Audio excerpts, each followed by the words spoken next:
Igualmente, saludamos e invitamos a la mesa de honor a los expositores de esta noche, el señor José Isidro Baella Malca, el señor Wilber Medina Bárcena, el señor Humberto Abanto Verástegui, el señor congresista Fernando Rospigliosi Capurro.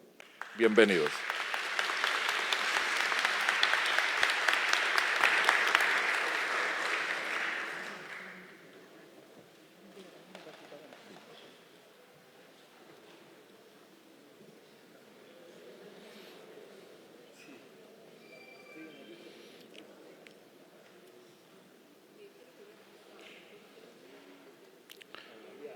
Muy buenas noches a los integrantes de la mesa de honor, a todos los presentes y también saludamos a quienes nos acompañan en las diversas plataformas digitales en este programa Martes Democrático organizado por la Oficina de Participación Ciudadana. Les reiteramos la bienvenida al hemiciclo Raúl Porras Barrenechea para tratar esta noche el tema de la Ley 32.130 que fortalece la investigación del delito y agiliza los procesos penales.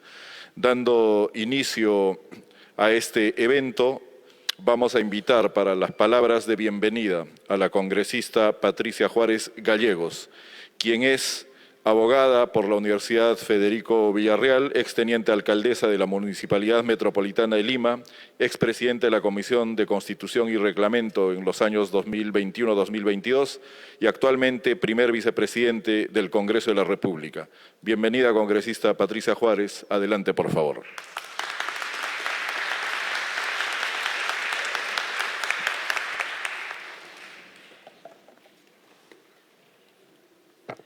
Muy buenas tardes a todos, señor congresista Fernando Rospigliosi, general José Baella Malca, doctores Wilber Medina Bárcena y Humberto Abanto Verástegui, invitados todos, señores funcionarios quienes se encuentran presentes y amigos en general.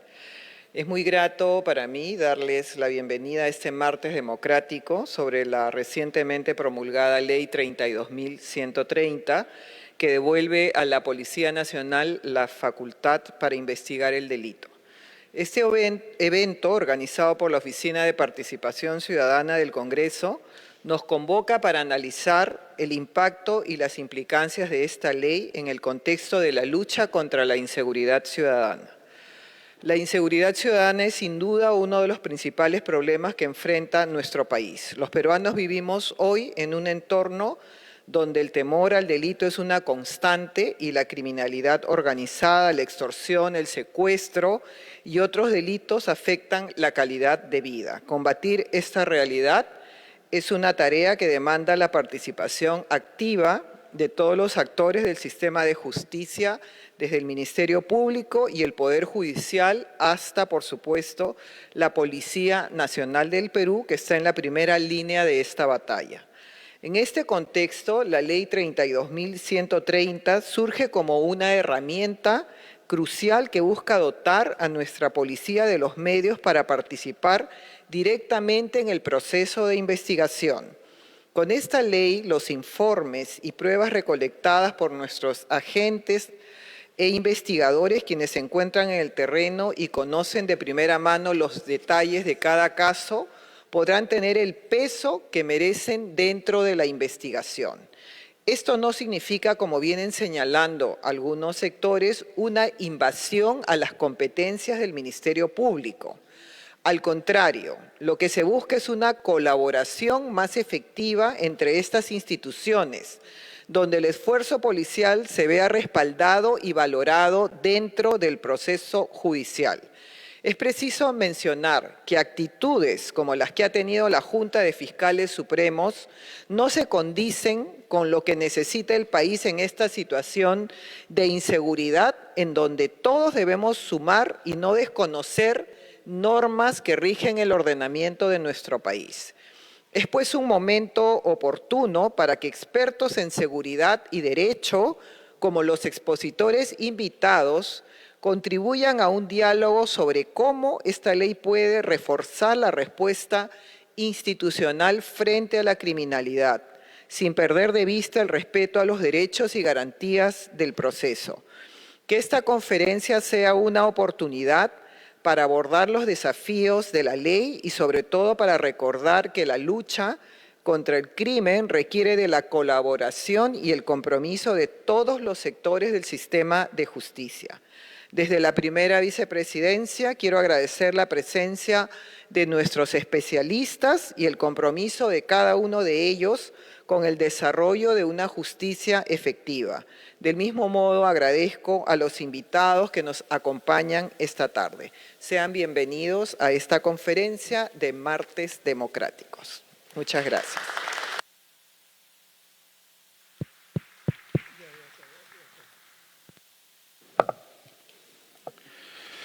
Muchas gracias por sus palabras, congresista Patricia Juárez. Queremos darle la bienvenida, se ha sumado a la mesa de honor el señor Humberto Abanto Verástegui, quien también será expositor en esta jornada. A continuación, invitamos para la exposición del tema a José Isidro Baella Malca, exdirector de la Dirección contra el Terrorismo y la Dirección de Investigación Criminal, magíster en Gestión Pública y docente de la Escuela de Posgrado de la Policía Nacional del Perú. Bienvenido y adelante, por favor.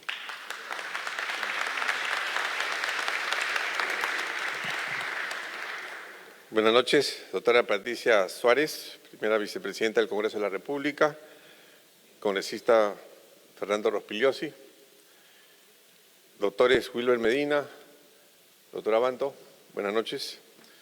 Para mí es un gran honor estar acá presente en estos martes democráticos, pero ya teniendo acá dos monstruos del derecho ya me siento pues medio apabullado. Pero vamos a hacer lo posible desde el punto de vista policial. Soy un oficial de la Policía Nacional del Perú en situación de retiro. 40 años he cumplido en la Policía Nacional. A los 40 años me he retirado y voy a analizar el tema desde el punto de vista especialmente policial. ¿Cuál es la ventaja que tiene la Policía Nacional y cuál es la ventaja que tienen los peruanos de que la Policía Nacional asuma esta herramienta tan importante que es el Código Procesal Penal para el desarrollo de las investigaciones? ¿Podemos pasar, por favor? La siguiente. La siguiente.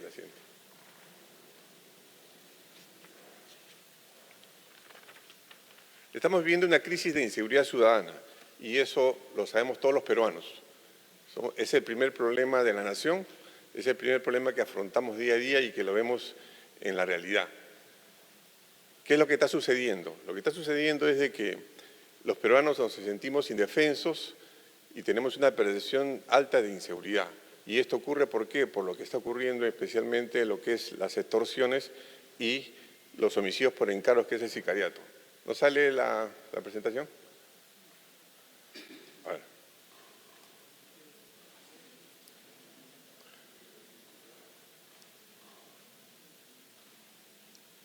Esa es la primera, hay que pasarla nomás.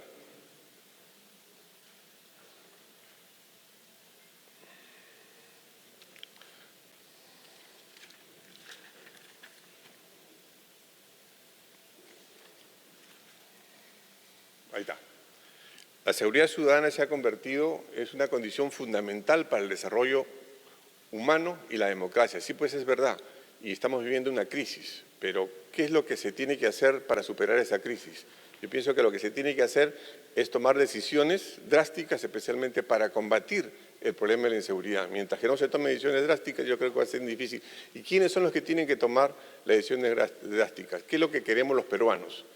Al siguiente, por favor. El Estado es el encargado de proporcionarnos, de crearnos las condiciones necesarias de bienestar y desarrollo para que podamos nosotros surgir como personas. La siguiente. ¿Qué es lo que deseamos nosotros en nuestro país?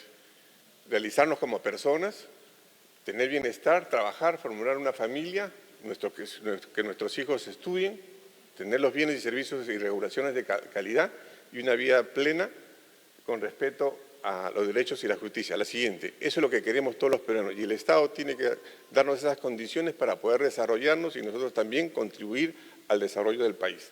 La siguiente, ¿qué dice la Constitución Política respecto a ello?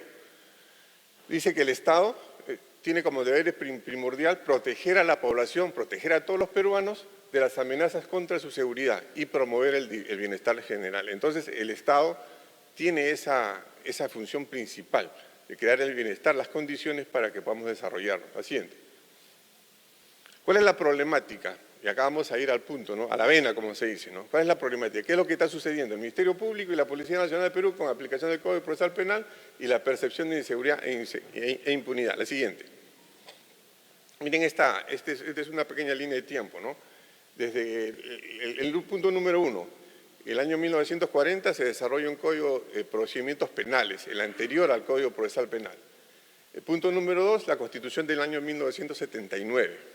Ubiquémonos en el tiempo, por favor. Punto número 3, la captura del siglo, el 12 de septiembre de 1992, con la Constitución del 79, porque la Constitución de esta es del año 93. Entonces vamos al punto 4, la Constitución del 93, ¿no? Punto 5, existió una ola de secuestros en los años 90, en los años 2000. ¿Quiénes investigaban los secuestros? ¿Quiénes dieron solución a esta? ¿Quién capturó a Abimael Guzmán? La policía. La policía investigaba y la policía va a investigar siempre. Esa es la situación que tenemos que, digamos, tener conocimiento de ello y apoyar esta situación de esta nueva ley que se ha dado. El punto número 6 tenemos el del año 2006 al 2021, la implementación y aplicación del nuevo Código Procesal Penal. O sea, a partir del año 2004 para adelante, a partir del año 2006, de 2004 a 2006, se pone en vigencia el Código Procesal Penal en el Distrito de Huari y posteriormente, progresivamente, en todo el país. Y es ahí donde se le da, de acuerdo a este nuevo Código Procesal Penal, que no es tan nuevo, que conduce y controla jurídicamente la investigación. Esa es una línea de tiempo para que ustedes conozcan que no fue necesario cambiar la Constitución para que la policía siga investigando. Yo creo que si cuando se capturó a Abimael Guzmán o cuando se capturaron a todas estas bandas de criminales en cuanto a los secuestros, el secuestro de Hochschild, el secuestro de Picasso, grandes empresarios, existía una policía de investigaciones que investigaba el delito. Eso es lo que hay que tener presente. La siguiente, por favor. ¿Qué es lo que dice la Constitución respecto a la Policía Nacional? Esta es la finalidad fundamental de la Policía Nacional. Previene, investiga y combate la delincuencia. Previene, se anticipa, investiga cuando se ocurre un hecho y combate la delincuencia. La siguiente, por favor. ¿Qué dice respecto al Ministerio Público? Dice, conduce de su inicio la investigación del delito. Conduce de su inicio la investigación del delito. Conduce. Mira ese verbo, a conducir.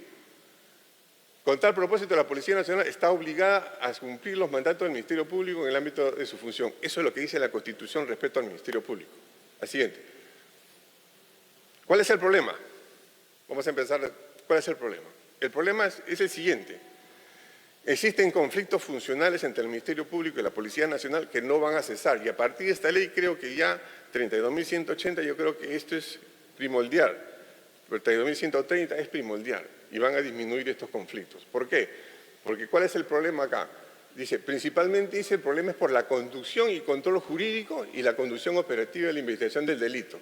La investigación material del delito, ¿quién la realiza? La policía. La policía toda su vida ha investigado. La policía se ha formado para ello. La policía ha estudiado 5 años y 3 años en el caso de sus oficiales para investigar el hecho delictivo.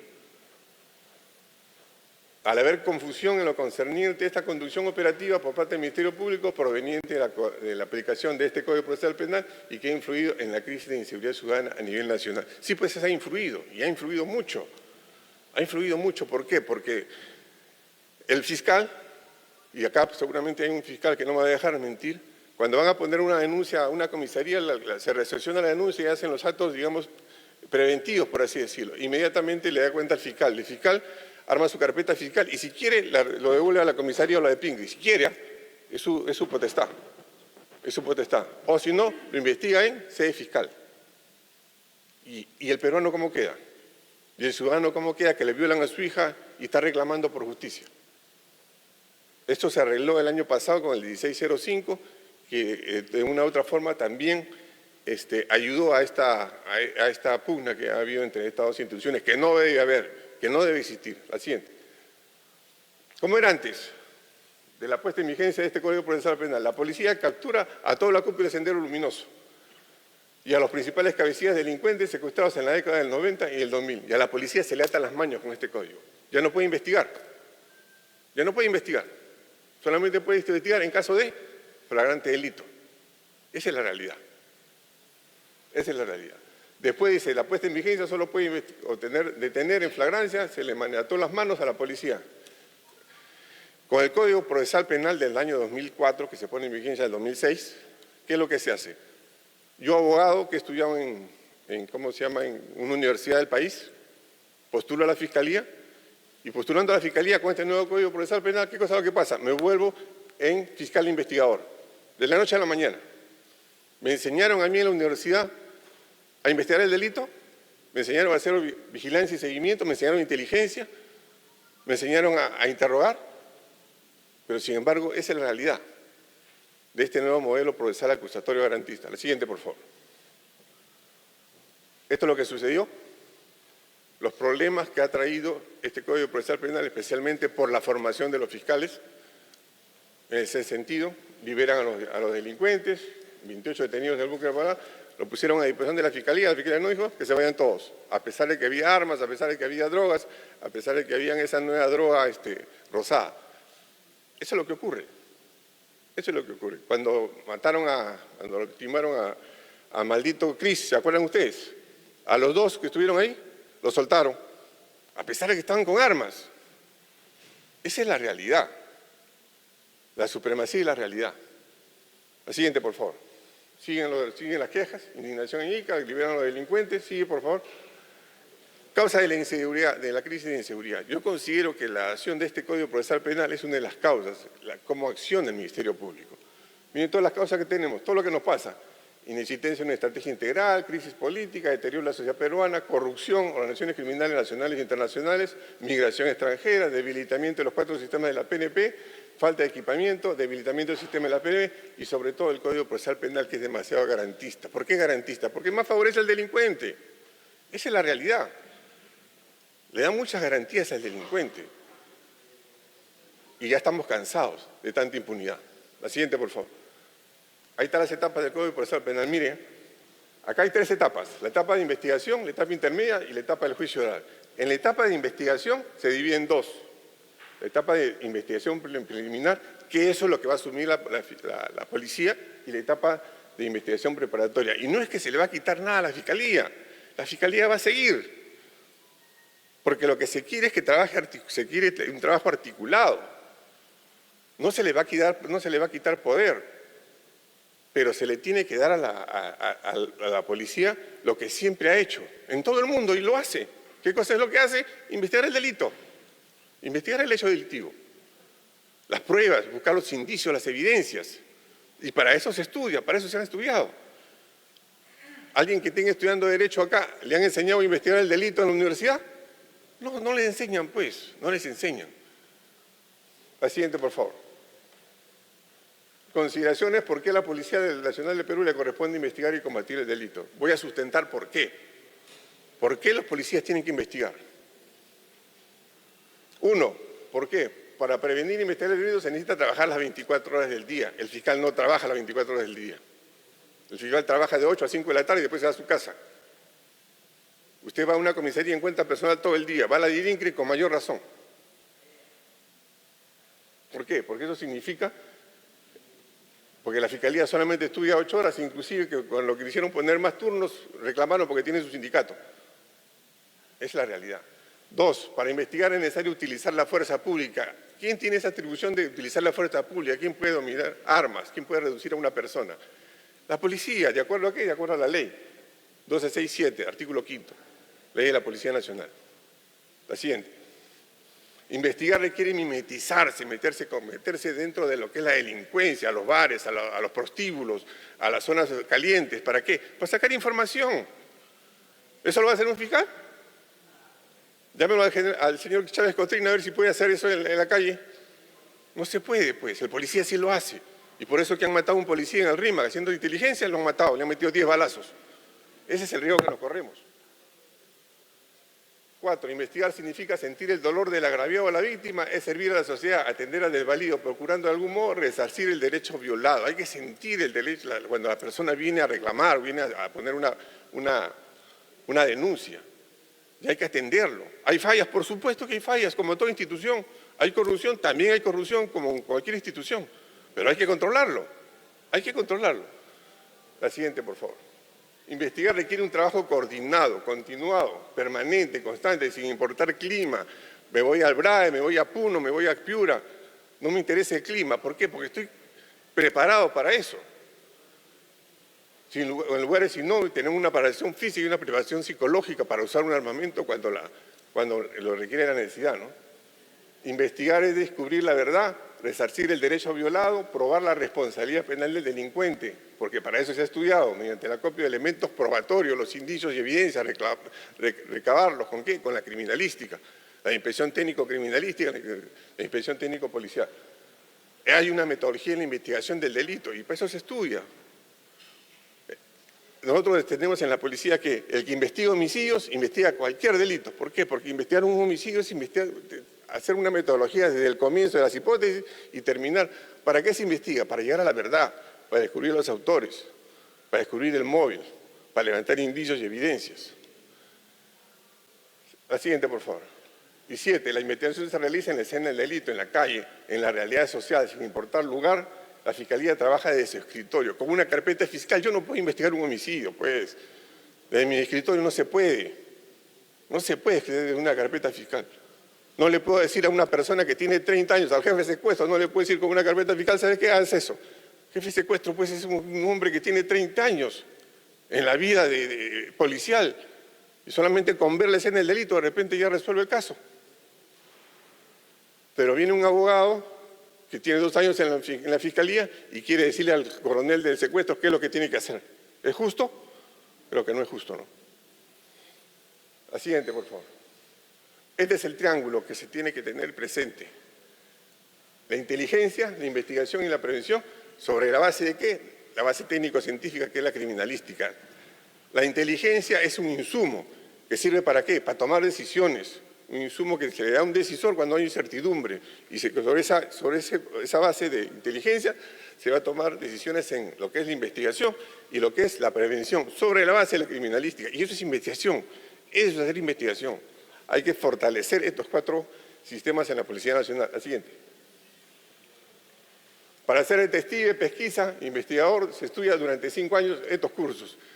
Decían que el policía no tiene formación jurídica. Mentira, mentira. No es así. Todo lo que estudiamos en 5 años.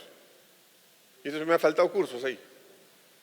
Los derechos, derecho penal 1, derecho penal 2, derecho procesal, derecho constitucional, derecho de familia, etcétera, etcétera. Criminalística, investigación, metodología de investigación policial, código de adolescente, todos los derechos humanos aplicados a la función policial. Para poder detener en flagrancia tenemos que tipificar pues qué delito es. Y para eso nos enseñan. Para eso tenemos que aprender el código. El siguiente. Voy a tocar solamente la primera parte de lo que es esta ley 32130 específicamente y tocar puntos exactos de que por qué es importante que se le esté devolviendo esta herramienta a la Policía Nacional, es decir, estar a cargo de la investigación preliminar del delito. Siguiente. El título preliminar de cualquier código es la ventanita, es por donde tenemos que mirar los principios que que nosotros tenemos que interpretar todo del resto del código. Es una ventana que por ahí tenemos que... Entonces, este título preliminar, el artículo 4 dice, con esta nueva ley, le devuelve esta facultad a la policía. ¿En qué sentido?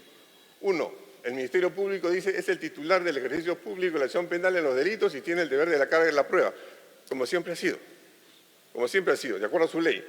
Asume, dice, ¿quién asume? El fiscal. Asume la conducción, pero ¿qué tipo de conducción? ¿Qué tipo de conducción? Conducción jurídica. ¿Por qué? Porque los abogados estudian para eso. Los abogados estudian para eso. Yo soy abogado, he estudiado para eso. Ya no sabía que era de Villarreal también la doctora. Yo sí estudié en Villarreal. Y ahí no me han enseñado a investigar el delito. Me han enseñado que es metodología y la investigación científica, que es otra cosa. Es otra cosa. Asume la conducción jurídica de la investigación que implica, dice, la orientación legal, orientar a la policía. Orientar a la policía, porque para eso he estudiado Derecho. Para eso me he comido todos los códigos en la universidad. De las acciones que realiza la policía dentro de los parámetros de la ley para la obtención de los elementos de prueba, indicios o lo que se considere necesario para la investigación, garantizando el respeto a los hechos procesales de la persona. Esto es lo que se le está devolviendo a la policía y lo que tiene que hacer la Fiscalía, la conducción jurídica de la investigación del delito. La siguiente, por favor. El mismo título preliminar, el Ministerio Público está obligado a actuar con objetividad, como siempre lo ha hecho, indagando por intermedio, a través de la Policía Nacional del Perú, los hechos constitutivos del delito que determinen y acrediten la responsabilidad o inocencia del imputado. Con esta finalidad, ¿qué hace? Conduce jurídicamente los actos de investigación que realiza la Policía Nacional. Lo apoya al policía. Es un sostén jurídico para la policía. Y ambos se tienen que articular. La siguiente. El tercero, la investigación que practica la Policía Nacional del Perú con la conducción jurídica del Ministerio Público no tiene carácter jurisdiccional. Bueno, eso ya es clave, porque los jueces tienen carácter jurisdiccional. Cuando fuera indispensable una decisión de esta naturaleza, la requerirá del órgano judicial. La siguiente, por favor. Esto es importante. La Policía Nacional del Perú, ¿qué se le está dando con esta ley? ¿Qué se le está devolviendo? Tiene a su cargo la investigación preliminar del delito. Preliminar del delito. No se le quita nada a la Fiscalía, al contrario. Y en tal sentido realiza las diligencias que por su naturaleza corresponden a dicha competencia de conformidad con sus leyes y sus reglamentos. La siguiente, por favor. Por favor, ándate al artículo, pásalo hasta el artículo 330, por favor. Pásalo nomás. Artículo 330.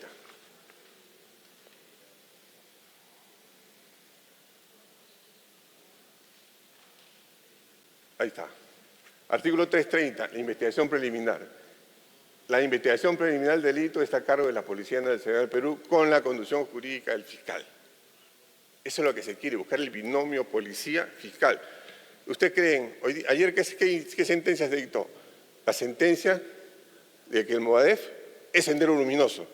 ¿Ustedes creen que esa sentencia hubiera sido posible si el binomio policía, en este caso la Dirección contra el Terrorismo, con los fiscales, no hubiese trabajado desde el comienzo como un binomio, con una articulación? ¿Se hubiera logrado esta sentencia? No se hubiera logrado, pues. Es una asistencia histórica para todos los peruanos.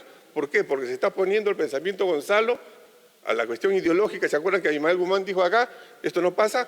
Ahora se equivocó, porque ya está en la cárcel el pensamiento Gonzalo. Está tras las rejas. ¿O me equivoco? ¿O me equivoco? La siguiente, por favor. Siguiente. Sigue nomás. Ahí nomás. Importancia de la promulgación de esta ley. Se devuelve la investigación preliminar a la Policía Nacional, se aclaran muchos aspectos, evitando pugna entre instituciones. No se quiere pugnas. Acá no hay una institución encima de otra. Acá son dos instituciones diferentes que tienen que articular. ¿En razón de qué? En razón de trabajar para todos nosotros, cuando somos víctimas. Agilizar la investigación preliminar en beneficio de las víctimas, permite que la lucha contra la delincuencia sea más eficaz y eficiente, mejorar las relaciones entre la PNP y la Fiscalía. PNP formulará el informe policial donde incluye todas las evidencias para procesar de manera rápida. ¿Qué hago cuando formulo un informe? Que antes se llamaba atestado. Hago una investigación y la investigación tiene que tener conclusiones o no. Se le habían amarrado las manos a la policía y no podía poner conclusiones, no podía determinar la responsabilidad de los imputados. Yo creo que no es así. Mejorará el sistema de justicia y elevará la presión de seguridad de las víctimas. La siguiente, por favor. Este es el reglamento interno que ha sacado la Fiscalía. ¿Cuál ha sido la relación de la Fiscalía? Sacar un reglamento interno para todos los fiscales y decir, no cumplan la ley. No cumplan la ley. Así de sencillo. Porque son autónomos, pues se creen, ¿no? Y no es así, pues. No es así. La siguiente. Entonces, ¿qué ha hecho acá presente el congresista Rospigliosi? Le ha puesto una acusación constitucional a todos los fiscales supremos, como se merece.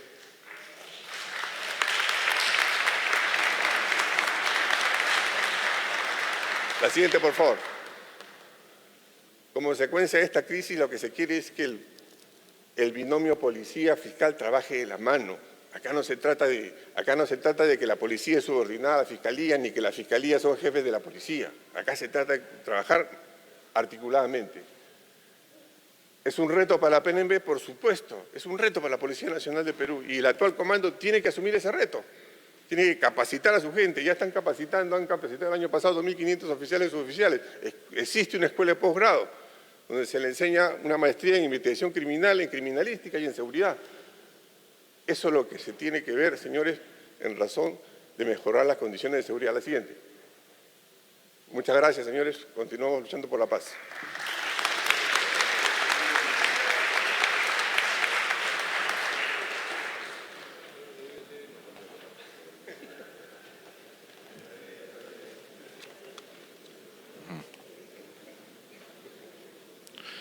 Muchas gracias por su participación al doctor José Isidro Baella Malca. Damos la bienvenida a la mesa de honor a la doctora Milagros Salazar de la Torre, jefa de la Oficina de Participación Ciudadana. Bienvenida.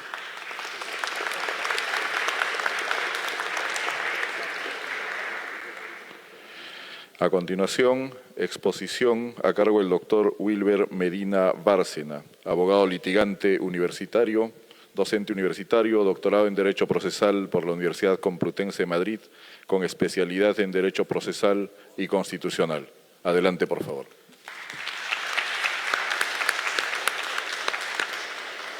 Muchas gracias. Bueno, gracias por la invitación. De verdad que es un gusto participar acá en esta mesa que ilustra a los invitados y esclarece ciertos claros y grises de esta ley, ¿no? En principio yo debo decir que estoy de acuerdo con la reforma, ¿no? Pero sí un poco en desacuerdo con el nombre.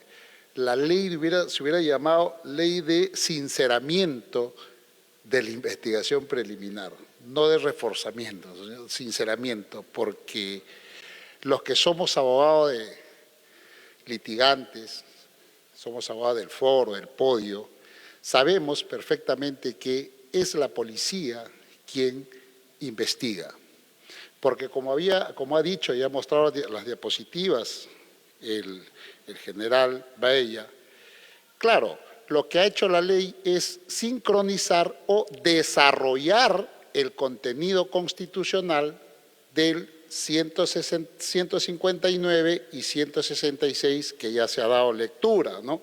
Porque es función de la policía, según el constituyente, realizar la investigación, claro, bajo la supervisión de la fiscalía, del fiscal, porque así también, si eso no fuera suficiente, también creo que lo ha dicho el general Baella, el título preliminar, el enunciado cuarto del título preliminar del Código Procesal Penal indica de manera clara que es, y permítame leerlo acá, vamos a resaltar, dice, titular de la acción penal. No podía ser de otra manera, porque la Constitución le reconoce la titularidad de la acción al fiscal, pero también dice que en coordinación con la policía realiza las investigaciones.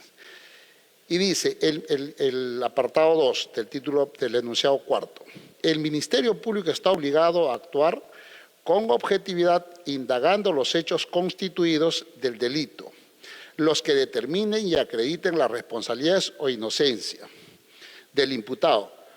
Con esta finalidad conducen y controla jurídicamente los actos de investigación que realiza la Policía Nacional del Perú. Voy a repetir, con esta finalidad conduce y controla jurídicamente los actos de la investigación que realiza la policía. ¿Qué ha hecho la reforma? Ha dicho que el fiscal va a ser el titular y además va a controlar, va a supervisar y va a calificar jurídicamente los hechos. Entonces, hay concordancia entre los enunciados constitucionales, el Código Procesal Penal, el enunciado, con la modificación. Claro que sí, hay armonía perfecta. Lo que ocurre es que acá se nos está vendiendo una falsedad, una falacia. Además, quiero decirles, en la práctica, por eso empecé diciendo que el nombre de la ley debió llamarse sinceramiento de la investigación preliminar. A ver, cuando nosotros vamos a litigar, imagínense que acá saliendo de la puerta un acto de un homicidio. ¿Qué hace el fiscal? El cadáver, viene el fiscal, presentan todo, recoge, hace su nota, ¿y qué ordena el fiscal? ¿A quién le dice? Habla de esta manera, dice, señor policía del equipo, tome declaración de los presentes, recoja las cámaras que están acá y actúe usted las demás diligencias que considere conveniente. ¿Quién tiene el expertise para realizar la investigación? La policía. Decía el general Baella, claro, el policía y casi todos, hay bastantes convenios con las universidades y hay que felicitarnos por eso, que los policías normalmente tienen formación jurídica porque estudian derecho y estudian por una necesidad porque su trabajo requiere, además de que han sido formados, ¿no?, en actos de investigación, son forenses, además complementan esta actividad con el estudio, con la teoría de la carrera de Derecho. Por lo tanto, quien tiene mayor conocimiento, ya sea jurídico y además el expertise para investigar, es el policía y lo está haciendo en una etapa incipiente de la investigación. ¿O acaso me va a dejar mentir, si hay fiscales acá o litigantes, en una diligencia, quién toma la declaración? Cuando vamos a sentarnos al Ministerio Público, nos ha citado el fiscal a tu patrocinado, tú te apersonas a la hora indicada, llegas, el fiscal está en su despacho, ¿y quién te atiende? Se llama un funcionario, se llama asistente de función fiscal. Él hace la declaración. No lo hace el fiscal. Raras veces lo hace el fiscal. Quien hace es el personal de asistencia fiscal. No lo hace ni directamente el fiscal. Además, también quiero decirle, porque acá yo quiero llamar la atención sobre los aspectos importantes que me parece necesario comentarles, ¿no? Luego, también se dice, y ahí creo que coincidimos con Humberto, que este código es un código garantista. Eso es falso. El código no garantiza nada, sino al contrario, es un código draconiano, es un código persecutor del delito y además es un código inquisitivo. Les voy a decir por qué. Y tiene me voy a referir a dos medidas o a dos figuras que lo hacen un código inconstitucional y lo hacen un código violatorio de los derechos fundamentales. Me voy a referir a la detención preliminar.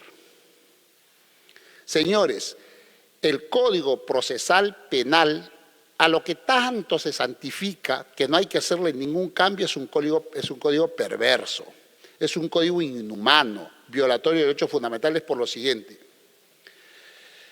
La Constitución dice que las personas podemos ser privados de nuestra libertad, sí, en dos situaciones. La primera, en estado de flagrancia, y la segunda es por mandato judicial. ¿De acuerdo? Pero en mandato judicial, y la Constitución establece, es la preventiva o la condena. No existe en la Constitución la figura de la detención preliminar. La detención preliminar, y yo advertí, debo ser sincero, advertí con el caso del fallecimiento del presidente García. Advertí, me tomé el tiempo de analizar el contenido y hacer un análisis de derecho comparado, y es una figura muy peruana, ¿no? Muy criolla, porque se te priva de tu libertad sin haberte oído. ¿No es acaso la Constitución garantiza que el derecho de defensa es inviolable, está presente, es un derecho fundamental? ¿Por qué se te priva de tu libertad? Sabemos que después de la vida la libertad es lo más sagrado que tiene el ser humano. Sin embargo, acá, sin haberte oído, llegan a tu casa, te tumban la puerta, ingresan y te detienen. ¿De acuerdo? Entonces, esa medida creo que debe ser expulsada de la norma procesal penal y ver, en todo caso, sentarnos al debatir en qué casos sería necesario, en qué casos muy puntuales sería necesario. Yo me inclino por los hechos de sangre, por estos casos pluriofensivos o en todo caso de bastante violencia. Podría eventualmente aceptar esa figura, pero como digo, me inclino que habría que proscribirla del Código Procesal Penal. Y la otra figura que existe en este código disque garantista es la detención por mandato legal. Ustedes saben, amigos, que una persona es detenida, como bien dice el general Baella, Humberto. ¿Para qué te detienen? De mala forma se adquirió el hábito para doblegar voluntades. De eso estamos, creo que la experiencia y los casos no me exime de mayor comentario. Pero hay algo más después de eso, porque se te detiene por 10 días, 7, máximo 10 días, o en caso de delitos, narcotráfico, secuestros, son 15 días, se te detiene por 10 días. Y hay el mal hábito del fiscal de justo cuando va a vencer el último día, a la última hora, ingresan un documento que se llama documento de requerimiento de prisión preventiva. ¿Con qué finalidad lo hacen? Porque la ley, el artículo 267, me parece, en el inciso dice que ingresado el requerimiento de la prisión preventiva contra una persona sometida a detención preliminar, permanece detenido hasta que se resuelva. Y dice que la audiencia tendrá que ser no más allá de 24 horas. La práctica nos ha enseñado, y hoy tenemos un caso, el señor Mateo Castañeda y el señor Nicanor Boluarte, llevan 2 meses y medio en audiencia de prisión preventiva. 3 meses, me corrige, gracias. 3 meses de audiencia de prisión preventiva. Y creo que llevan, si no es 2 audiencias semanales, 3. O sea, ¿sabe quién sufrió una cosa parecida? Porque si Mateo Castañeda no hubieran resuelto a su favor la apelación de la detención preliminar, Mateo Castañeda estuviera preso ahorita. 10 días por mandato judicial y lo que queda los 3 meses sin mandato judicial estaría preso. Pregunto, ¿en qué estado constitucional de derecho las personas deben perder su libertad por mandato de la ley? Eso ni en el Congo. En el Perú, con esta norma garantista que se nos dice, por supuesto que no es así. Entonces, uno que sufrió eso, ¿sabe quién fue? El ex asistente de la fiscal Patricia Benavides, de apellido Girao. Miguel Girao, gracias Humberto. Estuvo los 10 días de la detención preliminar, pero como se iba a vencer, ingresaron el requerimiento y estuvo creo que también 3 meses exactamente preso. Y luego le dieron fundada la prisión preventiva. Apeló y creo que la han revocado y ahora el chico está libre. ¿Quién le devuelve? A ver, ¿no es acaso que la Constitución establece que solo debe perderse la libertad por decisión judicial emitida por juez competente, debidamente motivado? ¿Dónde está la motivación? Estuvo la motivación para el 10º día, del 1 al 10º, y después no hay motivación, porque esa norma, ese mandato no estuvo vigente. Ese pues, para muestra, esas 2 figuras que llaman al Código Procesal Código Garantista. Si eso no fuera suficiente, los jueces se llaman jueces de garantía. La experiencia nos ha enseñado que no son de garantía, son jueces de perjuicio, porque no garantizan absolutamente nada. Tú le llevas la tutela quejándote contra una mala praxis del fiscal y simplemente te la rechaza. Porque hay una coordinación, sobre todo en estos equipos que se van armando. Yo detesto, soy contrario a la conformación de equipos especiales, ¿ya? Porque se crea esta coordinación perversa fiscal y juez. Y el juez ya deja de ser juez y pasa a ser un aliado de la fiscalía que persigue el delito. Si no, ¿cómo nos podemos explicar, y este caso es emblemático, que luego ha ocurrido, la mala práctica que existen los jueces para dictar los mandatos de prisión preventiva y otras medidas limitativas, el copia y pega? ¿Sabe cuándo ocurrió lo más grosero del copia y pega? El 2018, en octubre, con el caso de la señora Keiko Fujimori, donde el señor Carguancho tuvo el cuajo de coordinar con el señor Pérez, y le voy a decir por qué coordinaron. Porque por lo menos cuando uno tipea, mirando, va copiando lo que estábamos acostumbrados, nunca te va a salir igual al documento que estás reproduciendo, ¿verdad? Nunca te va a salir, ¿no? El tipo de letra va a cambiar, ¿no?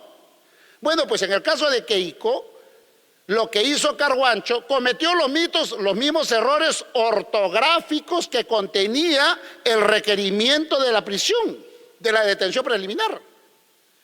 Humala con tilde en la U, y fuerza, le faltó la A al fiscal, y a Carguancho también. Fuerza Popular iba a poner, ¿no? Pero le faltó en fuerza, le faltó la A. Es lo mismo. Pregunta. Y ahí el señor Saguanay, presidente de la sala, advierte de esta deficiencia y esta coordinación perversa. Eso en un Estado constitucional de derecho estarían presos los dos. ¿Ustedes imaginan que Humberto, yo, le llevemos al fiscal nuestros alegatos y que el fiscal de ahí le dé forma y que diga que no diga alegatos, sino que diga resolución? ¿Dónde estaríamos? Presos, corruptos. Nos estarían allanando las oficinas para ver, sacando los discos duros para ver qué se ha manejado y cuánto tiempo ha tenido el documento el juez para trabajar. Muy poco, porque le dieron el USB, lo ingresó en su computadora, le cambió el formato. Pero son tan conchudos los jueces de garantía que luego los Úñiga Urday, los Chávez Tamariz, los Sánchez Balbuena han repetido el caso Alas Peruanas, el caso Mateo Castañeda. Repiten los mismos errores. Tienen a veces, creo que por la velocidad, claro, que nos tienen desesperados, nos tienen que entregar el producto de la detención preliminar, se confunden y hablan la resolución, en vez de hablar como juez, hablan como fiscal. Esta fiscalía, en consecuencia, dice, oye, un momentito, pues, por lo menos cámbiale y habla como en primera persona como juez, pues, ¿no? Hasta los títulos, los subtítulos del requerimiento fiscal se repiten y eso ya se está volviendo una mala práctica. Por lo tanto, entonces, ¿dónde estamos? Estamos frente a una norma, por los defectos que ya le he mencionado, garantista. No. ¿Estamos frente a jueces de garantías? Absolutamente no. Entonces, cosas como esa me hacen a mí reflexionar, y acá tengo algunas más. Por lo tanto, es una falacia, además, sostener que en el artículo 159, en el 159.1 dice, esta falacia que todos conocemos, ¿no? Que ya se ha convertido en una falacia, por lo menos en materia penal, ¿no? Que dice que los fiscales son defensores del principio de legalidad a la luz de la experiencia. Yo les puedo asegurar que es exactamente al contrario. Son los que garantizan la arbitrariedad, no garantizan la legalidad. ¿Ya? Se dice que los policías no investigan, que tiene que investigar el fiscal. Sí, tenemos tantos fiscales muy preparados que hay uno, el señor Pérez, que se le devolvió 20 y tantas veces, me parece, la acusación. Era su caso emblema, su caso, el caso donde él, con lo que él quiere trascender a la historia, ¿o no es así? Por lo tanto, lo haces súper, ¿o no? Bueno, pues hizo un mamarracho. Que el juez garantista le observa una, no subsana bien, le observa dos, no subsana bien, le observa tres y así sucesivamente. Código garantista. ¿Qué debe ser ahí el juez? Si a la tercera o a la segunda no subsana bien, se archivó el caso. Punto. Problema tuyo. El que tú persigues el delito, persigue bien para la próxima. ¿No les parece? Entonces, ¿cómo se le critica a la policía que no sabe investigar? Y que ellos son los que tienen que calificar. Sí, califican también, así como Domingo Pérez, ¿no? Además, hay una cosa maravillosa, ¿no? De estos fiscales defensores de legalidad. ¿Qué hacen los defensores de la legalidad? En el caso Copteles, ¿acaso habiendo todavía diligencias, actos de investigación pendientes de actuar tanto de las defensas como del propio fiscal, este Zamarro, ¿acaso no cortó la investigación un mes antes de las elecciones del 2021? ¿Se acuerdan ustedes o no? ¿Y qué hizo la defensa? Plantearon tutelas, se fueron al juez de garantías y el juez de garantías le dijo, lo lamento, él es el titular, él ya cerró y acá no pasa nada. Ese es el juez de garantías, ese es el Código Procesal Penal a lo que mucha gente defiende. Fíjense, hemos convertido, o los fiscales formando parte de estos grupos, se quieren convertir famosos, pues, porque luego van a aspirar a cargos políticos. O sea, son políticos que fungen de fiscales, porque ese repentino corte, cierre, culminación de la investigación preparatoria y formular una acusación mamarracha, era un acto político o un acto fiscal de investigación objetivo. Político, pues. Miren la diferencia. Mr. Trump está siendo procesado hoy mismo, tiene un sumario, ¿no?, en los Estados Unidos. Pero ¿qué ha hecho el juez? Ese juez de garantía. ¿Qué ha dicho? Voy a suspender el trámite de este sumario hasta después de las elecciones. Qué maravilla, ¿verdad? ¿Qué está haciendo? No quiere interferir en la voluntad popular con un acto jurisdiccional que va a alterar, obviamente, el resultado en las ánforas. Eso es democracia. Ahí se respetan los derechos. No lo está absolviendo, simplemente está diciendo voy a poner una pausa, que se lleven a cabo las elecciones, después del 4 de noviembre, reactivará, pues, si está en el poder, se le hacen los juicios correspondientes y no pasa nada. Mediante los mecanismos constitucionales dejará el poder, pues. ¿Qué cosa pasó acá? Acá no tuvimos todo lo contrario. El titular de la primera semana, creo que marzo, 10 de marzo, 11 de marzo del 2021, 30 años de prisión para Keiko. ¿Influyó o no influyó?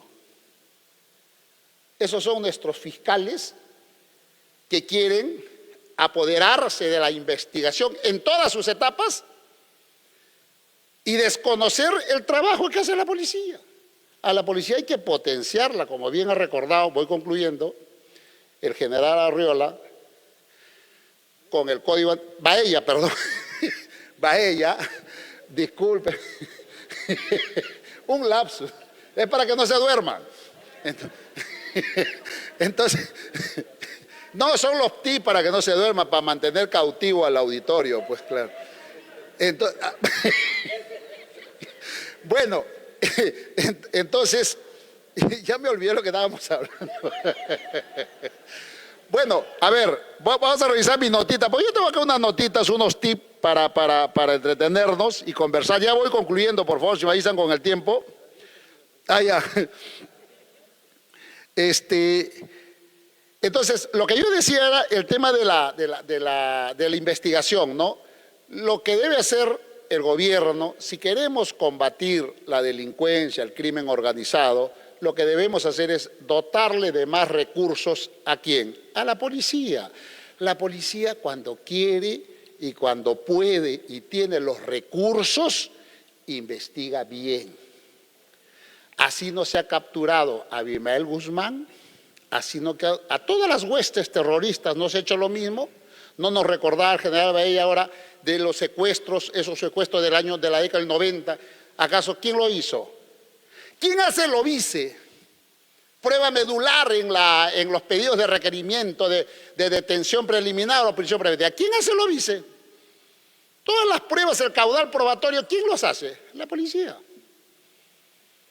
Tiene el expertise, se mimetiza, hace los obices y con eso va, y el fiscal sustenta con los obices. Porque claro, le hacen el seguimiento y las personas tienen movimientos distintos a los que habitualmente tenían y eso es un indicio del peligro. Eso es. Y luego, para terminar, se dice, y se critica mucho, ¿no? Lo que pasa es que quieren llevarlo a la policía porque finalmente el poder político quiere controlar las investigaciones. Ese es el prurito también, ¿verdad? Porque depende del ministro del Interior y el ministro va a tener injerencia. Oiga, ¿la policía es un instituto jerarquizado? Sí. ¿La fiscalía también o no? ¿La jerarquía se respeta en la fiscalía? No, está invertida. No tenemos a un zamarro que no sabe hacer sus acusaciones y que pide la destitución de los fiscales de la nación y no le pasa absolutamente nada. O sea, fíjense lo pervertido que está el Ministerio Público y con esa perversión en sus venas, porque para mí el Ministerio Público se ha convertido en una cloaca. Hay que decir las cosas por su nombre. ¿La policía tiene su investigación? Sí. ¿Es jerarquizada? Sí, totalmente cierto. Pero cada policía, ahí está el performance y los valores de policía de saber decir no. Y además hay policía adscrita a la fiscalía. Va a despachar directamente con la fiscalía. De modo que no se hagan, o sea, solamente se analice una parte, ¿no?, de la moneda y no el otro lado. Entonces, no es cierto lo que se dice que es una policía jerarquizada y por lo tanto puede haber el poder político. No es así. Y finalmente, mis saludos a la Policía Nacional del Perú, que creo que con los recursos precarios que tiene, nos va entregando logros y va obteniendo resultados contra el crimen organizado y todos estos actos criminales que nos acechan. Muchas gracias.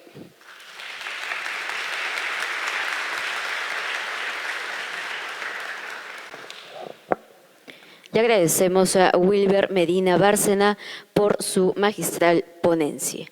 Vamos a continuar con esta ronda de ponencia sobre la Ley 32.130 que fortalece la investigación del delito y agiliza los procesos penales, invitando a continuación al abogado especialista en Derecho Penal, Procesal, Penal Internacional y Constitucional, además docente universitario, egresado de la Universidad Nacional Federico Villarreal. Recibimos, por favor, a Humberto Abanto Verástegui.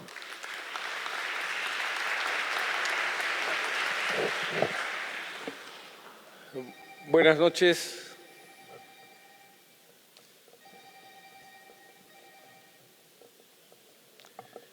Buenas noches a todos. Digamos que llegamos casi al final de una jornada larga en la que hay que, digamos, cumplir algunas promesas. Le prometí al general Baella que lo iba a hacer molestar esta noche y lo voy a molestar un poco. Digamos, punto central.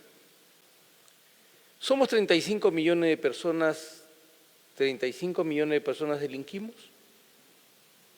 Según los números, a lo mucho, el 1% del país comete delitos, en términos de delitos violentos que haya que perseguir con urgencia. La pregunta que tenemos que hacernos entonces es ¿para quién hacemos las leyes? ¿Para el 1% o para el 99% del país? Porque cuando uno piensa en una investigación de un delito, piensa en el delincuente y dice, claro, el delincuente hay que perseguirlo y hay que colgarlo y hay que capturarlo inmediatamente y hay que procesarlo lo más rápido posible. Pero la pregunta sería, ¿y qué pasa con el error judicial? ¿Qué pasa con el falso positivo? ¿Qué pasa con el hombre que es inocente y que equivocadamente es detenido y sometido a la ordalía de un proceso de investigación policial, fiscal y judicial? ¿Qué pasa con ese hombre? ¿Cómo reacciona el sistema? Les voy a explicar. En los sistemas democráticos hay una dicotomía. Preferimos a los inocentes presos con tal de capturar a los culpables o preferimos al culpable libre con tal que no haya un inocente preso. En las sociedades democráticas usualmente hacemos un sacrificio muy grande, que es prefiero al culpable libre antes que al inocente preso. Esa es una base del sistema democrático. ¿Por qué? Porque si ustedes revisan, hasta en el Evangelio está que no hay juez más cruel y condenado por Dios que aquel que priva de la libertad al inocente. O sea, no es un secreto, no lo inventaron los padres de la Ilustración. Es una lógica sencilla. Como somos más los inocentes, entendemos que el riesgo de que se nos prive de nuestra libertad sin haber cometido un delito es el más grave riesgo que puede haber enfrentar una sociedad. Entonces, cuando vamos a analizar la persecución penal, tenemos que analizarla no desde la excepción que es el delito, sino desde la generalidad que es la inocencia. Es complicado explicar estas cosas porque no es popular en este momento en que estamos viviendo una crisis de seguridad ciudadana. Lo que yo estoy diciendo es absolutamente antipático al sentido común, pero a mí no me importa ser simpático porque el político es Fernando, no yo.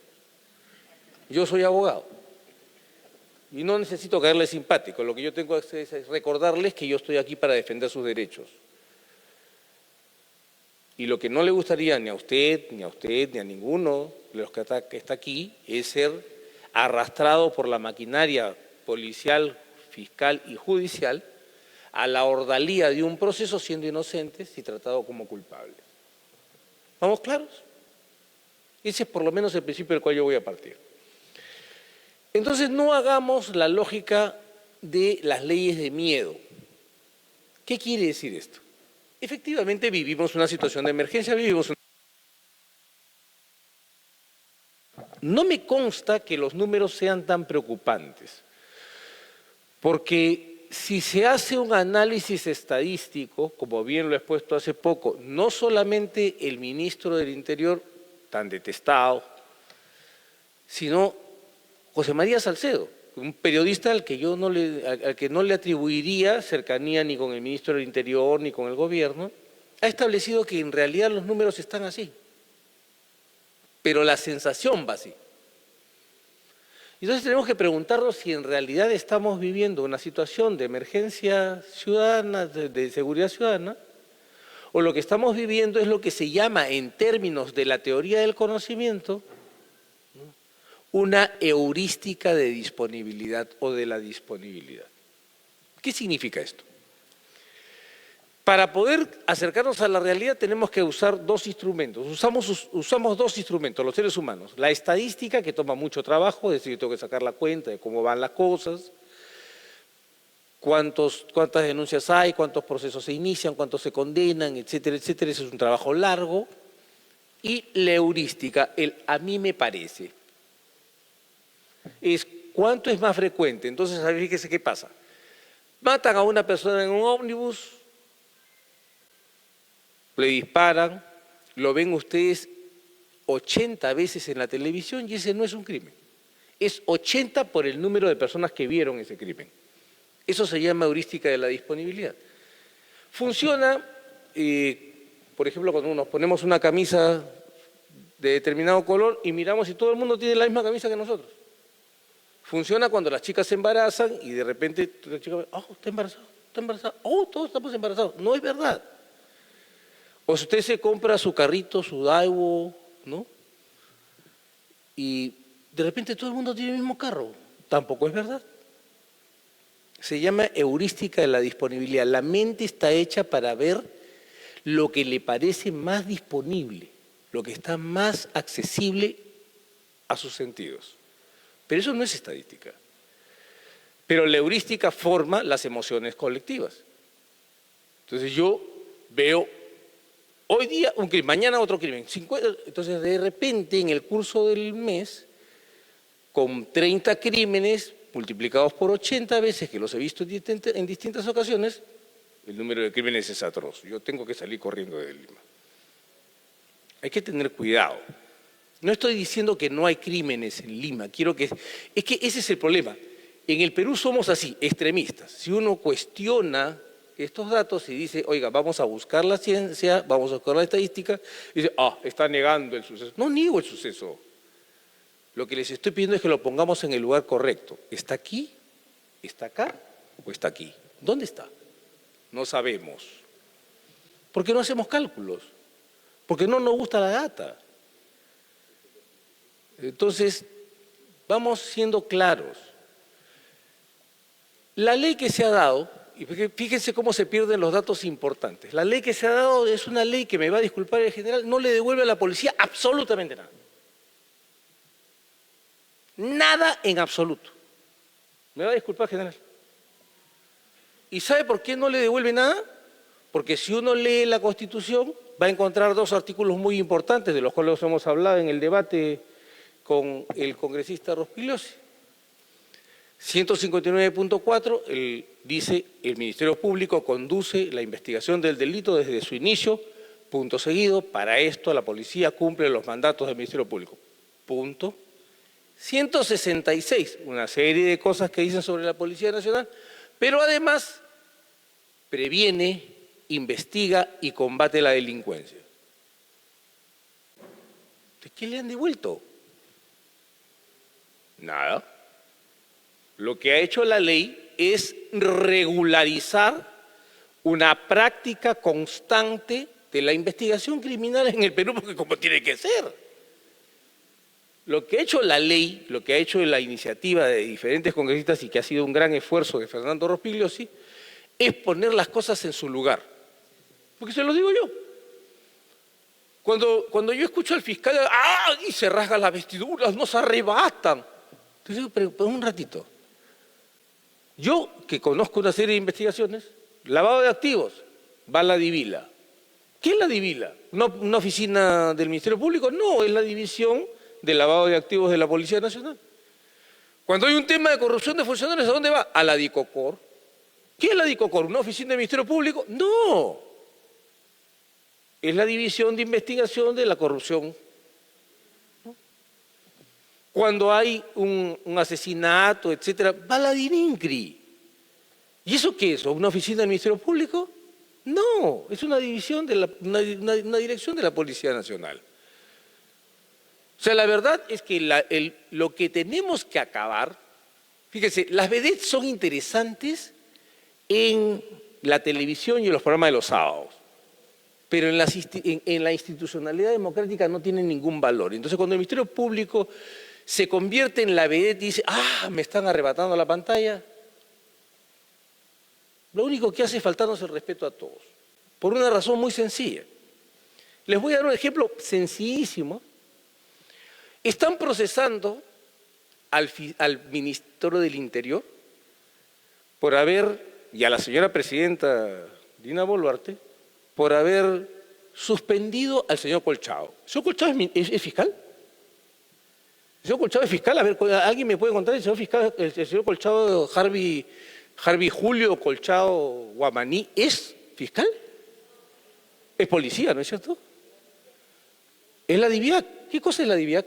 ¿Una oficina del Ministerio Público? No, era parte además del equipo de FICOP, un equipo especial de la policía para apoyar al Ministerio Público. Entonces yo no entiendo al señor fiscal. El señor fiscal persigue al ministro porque saca a un policía, pero cuando la ley dice que la policía tiene que hacerse cargo de las diligencias preliminares de investigación, nos dice que eso está muy mal. Pero yo digo aquí, ¿qué está pasando? Lo que está pasando es política, pero política de la peor, no la política que se libra en el Parlamento, sino la política que se hace con el juego de la transferencia de mentiras. La 32.130 no hace nada, excepto poner las cosas como se practican en la realidad. Si alguien lee la 32.130 va a ver, por ejemplo, que los actos que la policía desarrolla durante la diligencia preliminar de investigación sin la presencia del fiscal, ¿cuánto vale, congresista? 0. ¿Qué ha cambiado? Ah, no, se resienten los fiscales. ¿Cuál es el cambio? ¿Qué ha pasado en realidad? ¿Qué no ha pasado nada? Lo que tienen que darse cuenta es que en este momento en el Perú hay una lucha política muy grande que se libra ya no desde los partidos políticos, sino desde el Ministerio Público, que es un instrumento de un sector ideologizado que quiere tomar el poder en las próximas semanas por una razón muy sencilla. Porque si esperamos a que se dé en abril la vacancia de la señora Boluarte, suponiendo que se diese esa situación, la señora Boluarte ya habrá convocado elecciones. Y como se convoca elecciones, entonces no va a haber ninguna conmoción. El presidente del Congreso simplemente asume y espera que se den las elecciones que ya fueron convocadas. Pero si hacemos un escándalo en noviembre y logramos que se convoque elecciones a finales de noviembre, se va la señora Boluarte y se va el Congreso. ¿Qué es lo que no le gusta? ¿La señora Boluarte o el Congreso? Hay que preguntarse para qué ocurren las cosas. Esto es evidente. Es tan evidente que yo no entiendo por qué el Congreso tiende a esa práctica constante de asustarse ante los aullidos de 500 personas en la puerta de la Plaza Bolívar. Ustedes han visto, a ver, todo el mundo dice, no, la 32.108, qué horror, que no sé cuánto. ¿Cuánta gente había en la puerta? A ver, ¿1.000 personas? ¿2.000? Supongamos que sean 5.000. Fíjese, les doy 20.000, que no la subo. Somos 35 millones de personas. Y el Congreso mete retroceso y dice, qué horror, para pacificar al país. Para pacificar al país, le entregan de nuevo al Ministerio Público el arma con la que van a perseguir a todo el Congreso de la República. Me van a disculpar, pero eso se los dejo que decir aquí. Es sencillo. Yo conozco esta historia. Yo estuve allí. 2017 comenzó la investigación, usaron el resorte de la ley de crimen organizado. Keiko Fujimori fue detenida. Lo ha contado Wilmer. Wilmer ha contado eso, pero lo que pasa es que no les ha contado más. La señora fue detenida asistiendo a una diligencia. Yo no soy fujimorista, ¿ok? Pero tengo muy buenos amigos ahí. Entonces, pero la cosa es así. Y detuvieron a mi amigo muy querido Pierre Figari, detuvieron a Ana Gers, y detuvieron a Vicente Silva Checa, y detuvieron a Pacho Bedoya, un hombre de 70 y tantos años, y Jaime Yoshiyama, mi defendido, se salvó porque estaba fuera del país. Si no, lo hubieran llevado con 70 y tantos años. ¿Qué ocurrió en realidad cuando empezó eso? El proceso fue, ¿estamos buscando la justicia o estábamos buscando el cierre del Congreso? ¿Qué ocurrió? El juicio recién ha comenzado hace poquito. Sin embargo, esto empezó acá. Y en el camino, esta conspiración que vino desde el Ministerio Público disolvió el Congreso de la República. Oiga, abran los ojos. No estamos haciendo discusiones jurídicas, la verdad es que no hay ninguna discusión jurídica aquí. Esto es política. Dejen de engañarse. Y hay que usar las tribunas para decir las cosas como son. Lo siguiente que viene es la vacancia de la señora Boluarte y la disolución de este Congreso. Y va a pasar en noviembre, si no cierran la puerta. Y hay que dejarnos de cuentos, y hay que dejar de engañarnos. Y yo que me comí esta pelea solo y que vi a mi Congreso retroceder cuando estábamos desarmando el tinglado que permitió que 3 personas, usted y yo, seamos una organización criminal y pudiéramos ir 48 meses presos. Esto que se peleó tanto, el Congreso retrocedió. Se asustó. Se asustó.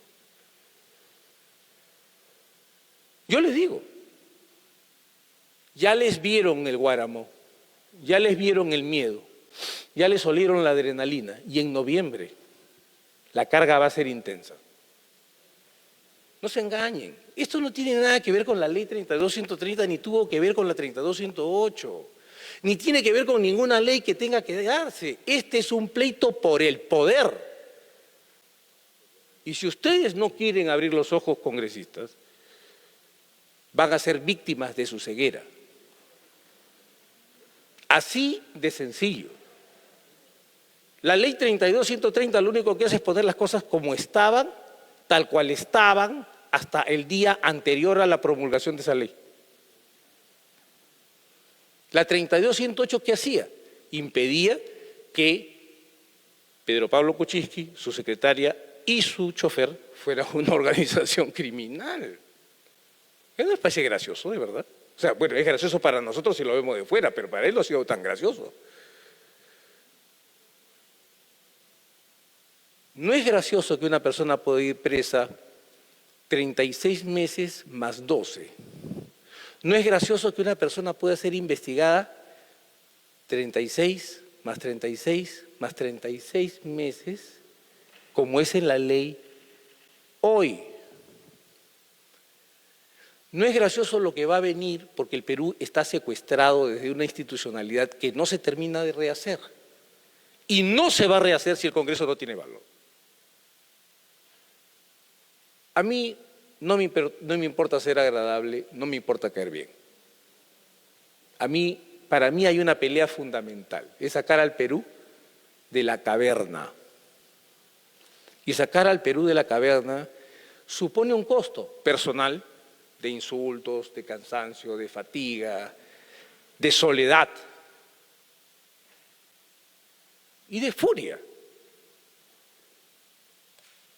Pero hay que pelear. No me importa si la pelea que yo hago es la de todos ustedes, algún día entenderán que la pelea era por ustedes. Muchas gracias.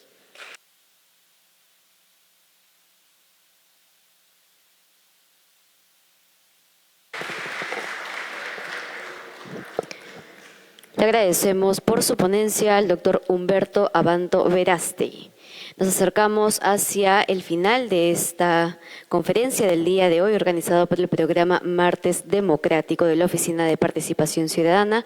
Y para ello vamos a invitar al congresista de la República y ex ministro del Interior, actual presidente de la Comisión de Constitución y Reglamento, además periodista, sociólogo y egresado de la Universidad Pontificia Católica del Perú, Fernando Rospigliosi Capurro.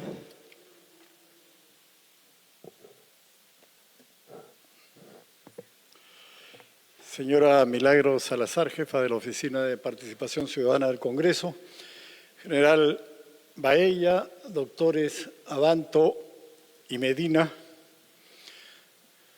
señoras y señores, bueno, como mi buen amigo Humberto Abanto ha hablado como político, no tengo más recursos que hablar como abogado, aunque no lo soy, naturalmente.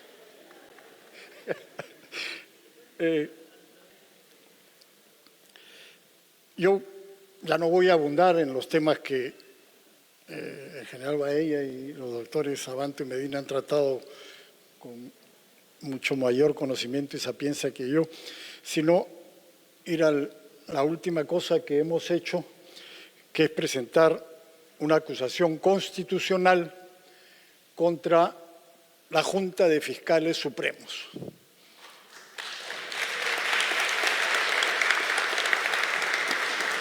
Con este organismo politizado, como ha señalado Humberto Abanto, que está haciendo y deshaciendo en el país y que, en este caso, se ha negado a aplicar la ley que devuelve la investigación preliminar a la policía, recientemente aprobada por el Congreso.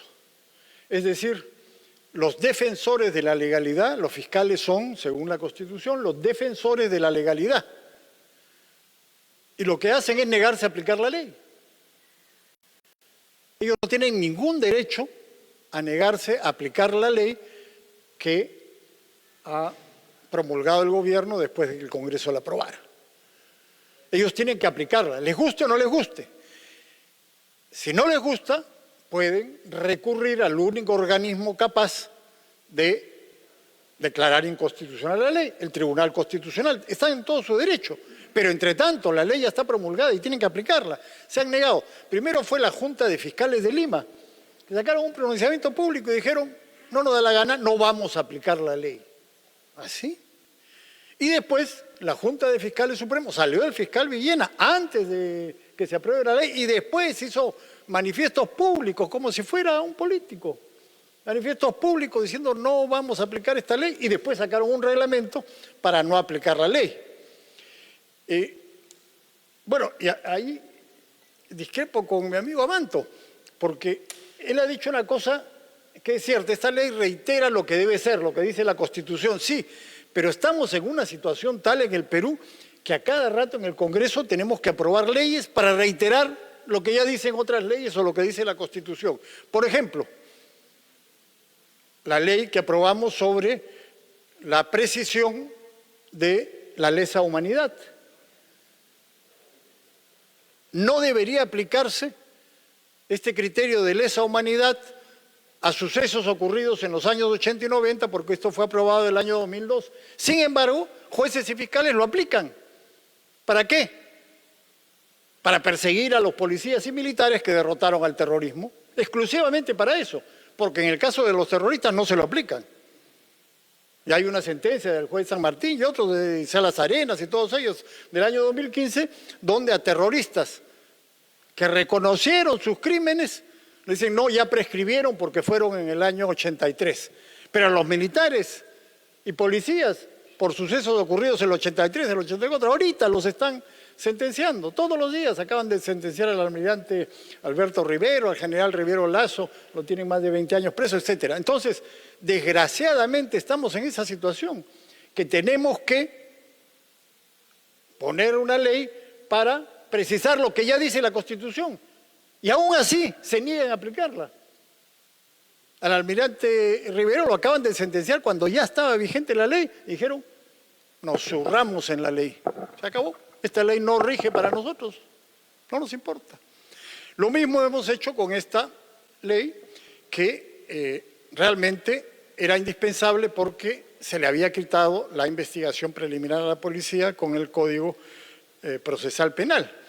Y, de hecho, los fiscales liberan a los delincuentes, como ya sabemos, y persiguen a los policías todos los días. Policía que abate o se enfrenta a un delincuente, inmediatamente lo procesan, lo meten preso o tratan de meterlo preso. Entonces, hacen eso con toda impunidad.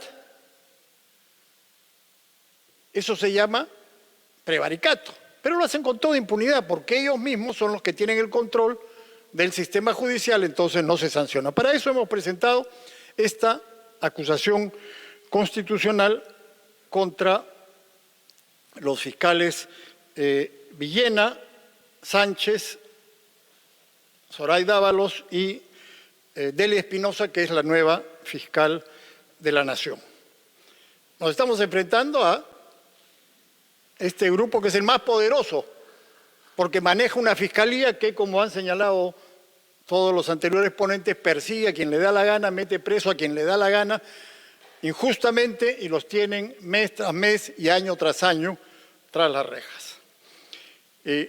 Por violaciones a la Constitución y por los delitos de abuso de autoridad, falsedad genérica y prevaricato. Y hoy día, con los congresistas Cueto y Azurín, con los que presentamos esta denuncia, hemos presentado una ampliación de la denuncia, incluyendo nuevas violaciones constitucionales en la acusación que ya habíamos presentado. Esperemos que la Subcomisión de Acusaciones Constitucionales del Congreso le dé trámite y que estos fiscales puedan ser sancionados, que es lo que merecen, que no queden impunes, como están quedando todos los días estos jueces y fiscales prevaricadores. Ahora bien, concuerdo con Humberto Abanto en el sentido de que estamos hablando de política. Cuando iniciaron una campaña contra la ley de crimen organizado que había dado el Congreso para evitar que se cometan esos abusos, para evitar que 3 personas, que el chofer y la secretaria de Pedro Pablo Kuczynski sean incorporados en una supuesta organización criminal y les arruinen la vida, porque en fin, Pedro Pablo Kuczynski ya él tiene sus recursos y él ha tenido sus problemas, pero los otros 2 no tenían nada que ver en esto, nada. Y les arruinaron la vida, porque no podían trabajar, porque los embargaron, porque tenían que ir todos los meses a firmar y porque podían ir 10, 11, 12 años a la cárcel. Ahora ya han excluido al chofer de esta injusticia, de esta aberración que habían cometido. En fin, pero cuando se precisaron los alcances también de la ley de crimen organizado, una campaña feroz, y tuvimos aquí frente al Congreso manifestantes que, sin tener la menor idea de qué se trataba, decían que gracias a esa ley habían extorsiones en el Perú, cosa absolutamente tonta, ridícula. Ayer el diario El Comercio publicaba una página entera diciendo 50 delitos que no están en la ley de crimen organizado. ¡Qué horror! Como si todos los delitos del mundo tuvieran que estar en esa ley. Como si el Código Penal no considerara delitos al hurto, al robo y a una serie de otros delitos que no tienen necesariamente que estar incluidos en esta ley.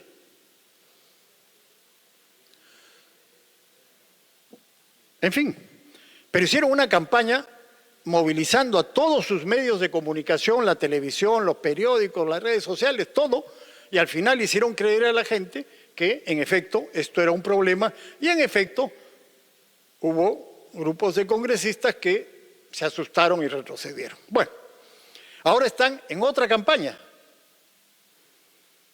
Como ustedes han visto, el público se ha dado cuenta de la responsabilidad enorme que tienen los fiscales y los jueces en el crecimiento de la delincuencia. Es verdad que hay una sensación muy grande de miedo, terror, pero eso responde a una realidad. La delincuencia ha crecido exponencialmente en los últimos años y sobre todo ha crecido la violencia. Y la violencia ha crecido por la llegada de delincuentes extranjeros, que fue permitida precisamente por esta gente cuando estuvo en el poder. Venezuela tenía un índice de homicidios monstruoso, 54 por cada 100.000 habitantes. 54 por cada 100.000 habitantes. Estados Unidos tiene entre 4 y 5, de acuerdo a los periodos. 10 veces más que Estados Unidos, por supuesto 10 veces más que el Perú. Esos delincuentes muy violentos han venido acá. Hoy día, si ustedes ven las cifras, la tasa de homicidios en Venezuela ha bajado. ¿Por qué? ¿Porque son muy eficientes? No, porque los delincuentes están acá en el Perú, están en Chile, están en Ecuador, están en Colombia. Y acá la violencia ha crecido tremendamente. Antes había extorsiones, sí. Empezaron en construcción civil, después en Trujillo, transportistas, y en fin, había palizas, golpeaban, ahora lo matan. La violencia ha crecido debido a la enorme cantidad de delincuentes muy violentos que nos trajeron desde afuera. Y los delincuentes peruanos, para no dejarse superar por los delincuentes venezolanos, también, por supuesto, cada día más recurren a la violencia. Entonces ya se ha generalizado la violencia como producto de la llegada de estos delincuentes. Y la otra razón por la cual creció la delincuencia es por, precisamente, este Código Procesal Penal que en la práctica le quitó la investigación y que permitió que liberaran a los delincuentes todos los días. Cualquiera que haya ido y conversado con los policías sabe, uno va, hace una denuncia a la comisaría, me han robado o cualquier otro tipo de cosa, y eso se traslada al fiscal y el fiscal se demora 15, 20, 30 días en hacer la carpeta fiscal. Cuando la devuelve a la comisaría ya el agraviado se cansó y ya no regresa nunca más y se queja de la policía. Pero en realidad fue porque la fiscalía no funcionaba. Ese es un problema serio que esperemos que con esto se empiece a resolver ahora. Bueno, si es que, naturalmente, los fiscales acatan la ley. De lo contrario, van a seguir trabando el desarrollo de la investigación. Pero así como les decía que lograron mentir y engañar a la gente con esta ley de crimen organizado, ahora están recurriendo a otra mentira, a otra argucia. Están saliendo los fiscales a hacer declaraciones, a circular en las redes y en todos los medios de comunicación de la mafia caviar diciendo que ellos sueltan a los delincuentes por las leyes que da el Congreso y por los decretos legislativos que da el gobierno. Eso es lo que están diciendo. Cuando las leyes en el Perú, las leyes penales son durísimas, a veces exageradamente duras. Por ejemplo, el gobierno dio un decreto legislativo en diciembre del año pasado. 30 años de prisión al que roba un celular. O sea, no hay proporción, ¿no? Y a un homicida, ¿cuánto le van a poner? ¿300 años? O sea, bueno, 30 años de prisión por robar un celular. Uno pasa en moto, arrancha, bueno, tiene que ser sancionado, claro, pero el problema no es la pena. El problema es que no lo atrapan y no lo sentencian. Si aunque le pusieran 5 años, 10 años, si lo atraparan y lo sentenciaran, ya no habrían delincuentes que hacen eso, pero como no los atrapan ni los sentencian, entonces siguen haciéndolo a pesar de que la pena sea 30 años porque saben que no se va a cumplir. Pero bueno, las leyes son muy duras, pero sin embargo ahora los fiscales están diciendo que ellos liberan a los delincuentes porque las leyes son muy blandas y la culpa de eso la tiene el Congreso y el gobierno. Una nueva mentira para tratar de lavarse las manos y echarle la culpa a otros de lo que es su propia responsabilidad. Y eso es, como dice Abanto, política. Eso no tiene nada que ver con la realidad de las leyes o la realidad del sistema de justicia, tiene que ver con política. Y en efecto ellos están tratando de tumbar todo el sistema, Congreso, gobierno, lo que sea, para hacer lo que hicieron en 2020 cuando tumbaron a Merino y ¿a quién pusieron? A Sagasti. ¿Y qué cosa era Sagasti? La minoría de la minoría. Una cosa increíble. Dijeron los medios de comunicación, no se puede elegir como presidente de la República a los que hayan sido mayoría, a los que hayan sacado más votos en las últimas elecciones. No. ¿Perdón? A los que vacaron a Vizcarra, claro. O sea, era solamente los que habían votado a favor de Vizcarra o no habían votado, eran los que podían llegar a la presidencia. Y lograron imponer eso. Van a elegir a los que no han votado a favor de la ley.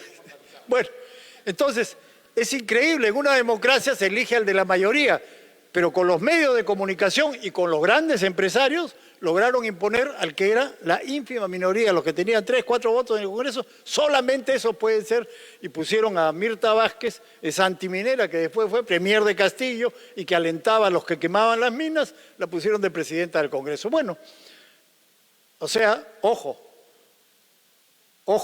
no tienen votos, no tienen respaldo popular, pero tienen mucha habilidad para generar disturbios y con la ayuda de la Fiscalía, el sistema judicial y los medios de comunicación, imponer a la minoría sobre la mayoría.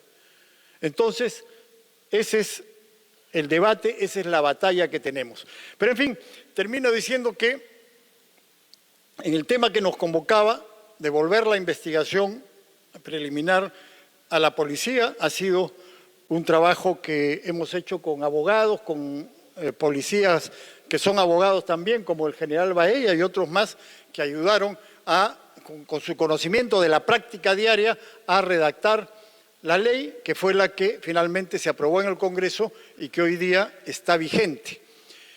Eso es uno de los tantos elementos que deben servir para luchar con más eficacia contra la delincuencia. Naturalmente, se requiere liderazgo para eso, cosa que lamentablemente está ausente hoy día en las más altas esferas del gobierno, pero que no debe desanimarnos. Tenemos que seguir peleando y haciendo cada uno, desde el lugar donde está, lo que sea posible hacer en este momento para mejorar la situación de seguridad ciudadana, que es la que aterroriza realmente a los peruanos. Si uno mira, pregunta, no solamente en las encuestas, sino en las conversaciones diarias, realmente es un problema que preocupa a todos y que está en el primer lugar de la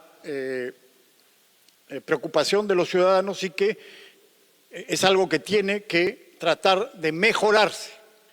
No lo vamos a resolver en este gobierno, tampoco seamos ingenuos. Este es un gobierno débil, incompetente, con poco liderazgo, pero se pueden hacer cosas. Algunas cosas se pueden hacer, algunas cosas se han hecho y yo creo que hay que seguir empujando el carro hasta que logremos un gobierno que realmente ponga las cosas donde debe ponerse y que combata con energía y firmeza a la delincuencia. Eso es lo que se requiere, energía y firmeza para combatir la delincuencia. ¿Es una crisis de seguridad? Sí. Y si hay que romper las reglas para vencer a la delincuencia, pues hay que romper las reglas. En una situación de crisis no se puede actuar como si estuviéramos en una situación normal. Eso es equivocado. No se puede, con ciertas reglas que dicen que hay que cumplir, poder avanzar en una situación tan complicada. Teniendo un sistema judicial como el que tenemos, si no se barre con eso, pues evidentemente no podremos avanzar con seriedad. Esa es la tarea que tenemos por delante y espero que todos empujemos el carro en esa dirección. Muchas gracias.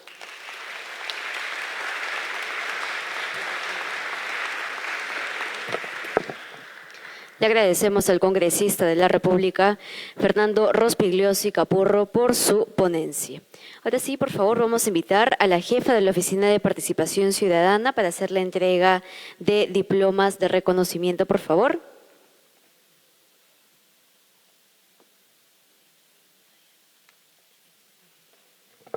El primer diploma se otorga al general PNP en situación de retiro, José Isidro Baella Malca.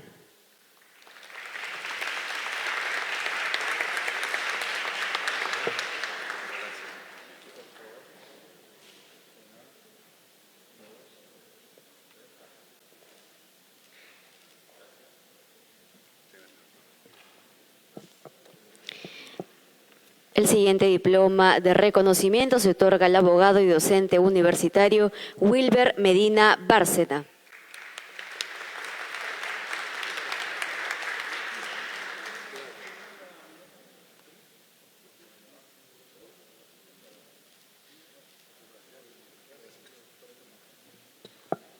Invitamos a continuación para entregar el siguiente diploma de reconocimiento al abogado y docente universitario Humberto Abanto Verástegui.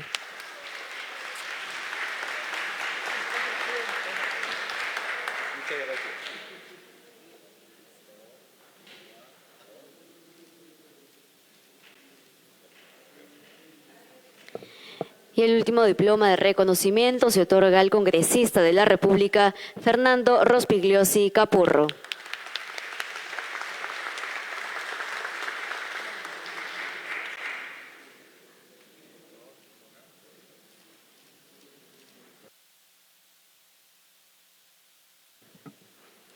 Bien, habiendo culminado con esta entrega de diplomas de reconocimiento, la jefa de la Oficina de Participación Ciudadana, Milagros Salazar de la Torre, dará las palabras de clausura a esta conferencia.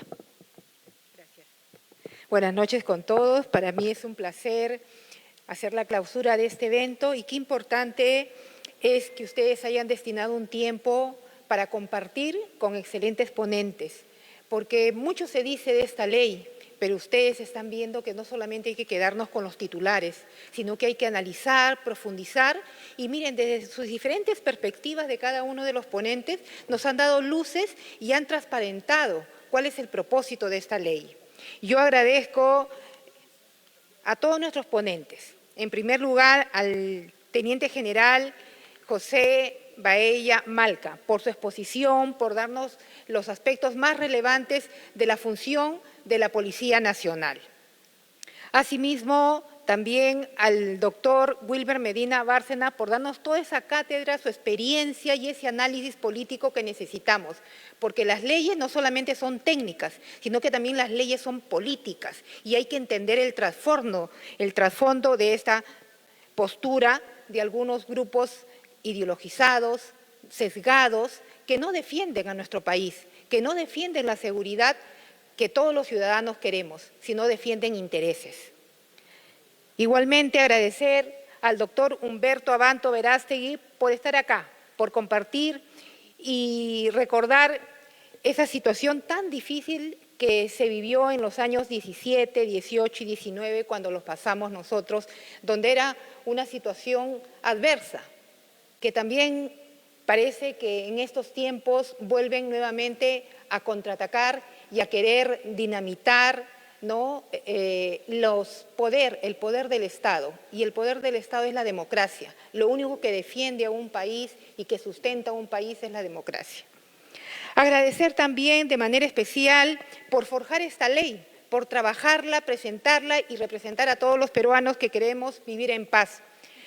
Al congresista Fernando Rospigliosi Capurro, que es del grupo parlamentario Fuerza Popular.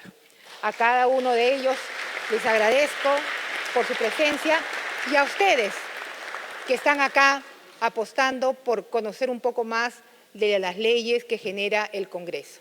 Muchas gracias y doy por clausurado este evento. Gracias a todos ustedes.